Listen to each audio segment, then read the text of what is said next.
आपलं सगळ्यांचं योजना फंडा या चॅनलमध्ये मी स्वागत करतो.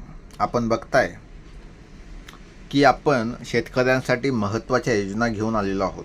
त्यामध्ये आज महत्त्वाची योजना आहे डॉक्टर बाबासाहेब आंबेडकर कृषी स्वावलंबन योजना. ही योजना महाराष्ट्र शासनानं सुरू केली. कुणासाठी? तर आपले जे काही अनुसूचित जातीमधील व नवबौद्ध बांधव आहेत अशा बांधवांना शेतकऱ्यांच्या वेगळ्या सुविधा आहेत, त्या सुविधा उपलब्ध व्हाव्यात. यामध्ये महत्त्वाची सुविधा आहे ती सिंचन सुविधा बघा. आणि या बांधवांना आर्थिक स्वावलंबन, सामाजिकदृष्ट्या स्वावलंबन हे महत्त्वाचं उद्देश घेऊन ही योजना या ठिकाणी कार्यरत आहे बघा.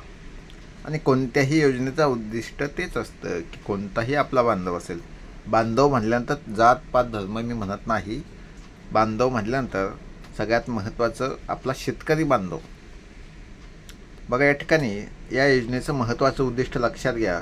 शेतकऱ्यांना कायमस्वरूपी सिंचन सुविधा उपलब्ध करून देणं बघा. शेतीचे उत्पादन व उत्पन्न वाढवणं, आधुनिक शेती आणि तंत्रज्ञानाचा वापर वाढवणं.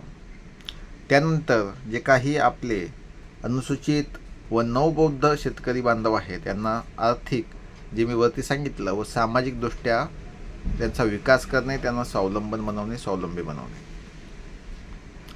बघा. यासाठी पात्रता काय आहेत लक्षात घ्या की तो अर्जदार जो या योजनेसाठी अप्लाय करणार आहे तो या महाराष्ट्र राज्याचा रहिवासी असावा हे आवश्यक आहे. कारण या राज्यामध्ये त्याला योजनेचा लाभ घ्यायचा असेल तर या राज्याचा रहिवासी असणं आवश्यकच आहे. त्यानंतर अनुसूचित जात किंवा नवबौद्ध प्रवर्गातील शेतकरी तो असणं आवश्यक आहे. आणि त्यासाठी त्याच्याकडे वैध जातीचे प्रमाणपत्र असणं आवश्यक आहे बघा. त्यानंतर स्वतःच्या नावावर त्याला शेतीही असणं आवश्यक आहे. कारण शेती नसेल तर तो सिंचन घेणार कसं हे महत्त्वाचं आहे. आणि तो SC कास्टमधील त्याच्याकडे सर्टिफिकेट असणं महत्त्वाचं आहे. या योजनेअंतर्गत प्रमुख लाभ काय आहेत लक्षात घ्या की नवीन सिंचन विहीर त्याला खणता येईल, जुन्या विहिरीची दुरुस्तीसुद्धा करता येईल, इनवेल बोरिंगसुद्धा त्याला याच योजनेअंतर्गत घेता येईल, विद्युत पंपसंचसुद्धा खरेदी करता येतील. त्याचबरोबर सूक्ष्म सिंचन आणि ठिबक सिंचन, तुषार सिंचनाचा सुद्धा लाभ घेता येईल बघा. ते सुद्धा त्याला खरेदी करता येईल. त्यासाठी अनुदान भेटेल. आवश्यक सिंचन सुविधा उभारणी करण्यासाठी त्याला अनुदान भेटेल. आता या ठिकाणी काही अनुदानाचं या ठिकाणी उदाहरण त्यांनी सांगितलं आहे की नवीन आणि जुनी विहीर त्या संबंधित आहे. जर नवीन विहीर करायची असेल, खंदायची असेल तर त्यासाठी जवळपास 4 लाख रुपयांची रक्कम आहे बघा. आणि जुन्या विहिरीसाठी जवळपास 1 लाख रुपयाची रक्कम आहे. त्यामुळे जे आपले शेतकरी बांधव असतील, आपला व्हिडिओ बघतायत, त्यांनी कृपया करून या ठिकाणी या योजनेचा लाभ घ्या आणि त्या शेतकऱ्यांपर्यंत आपला व्हिडिओ पोहोचवा. यासाठी महत्त्वाचा मुद्दा आहे तो डॉक्युमेंट काय लागतात. अनेक जणांचे प्रश्न असतात, व्हॉट्सअपला मला मेसेज करतायत की सर डॉक्युमेंट काय लागतात. तर लगेच आपण डॉक्युमेंट सांगतो या ठिकाणी बघा. डॉक्युमेंट आहे आधार कार्ड, नंतर आपल्या जमिनीचा 7/12, 8 आणि जातीचं वैध प्रमाणपत्र, बँक पासबुक.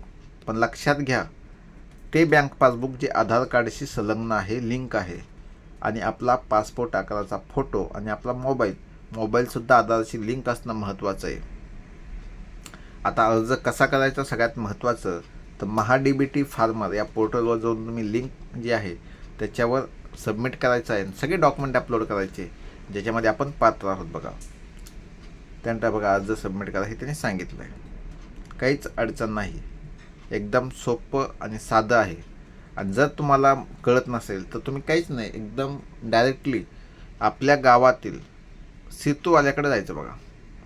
त्याला सांगायचं की अशी अशी योजना आहे, मला या योजनेसाठी लाभ घ्यायचा आहे, मी पात्र आहे, कारण मी व्हिडिओ बघितला किंवा माहिती काढली, तर तू अप्लाय करून दे. आणि 100% तो 100-150 रुपये तुमचा घेईल फॉर्म भरायचा आणि तो सबमिट करून देईल. त्यामुळे प्रत्येकानं लाभ घ्या. जे आपले SC बांधव आहेत, नवबौद्ध बांधव आहेत आणि ज्यांना माहीत नसेल त्यांच्यापर्यंत आपला व्हिडिओ शेअर करा.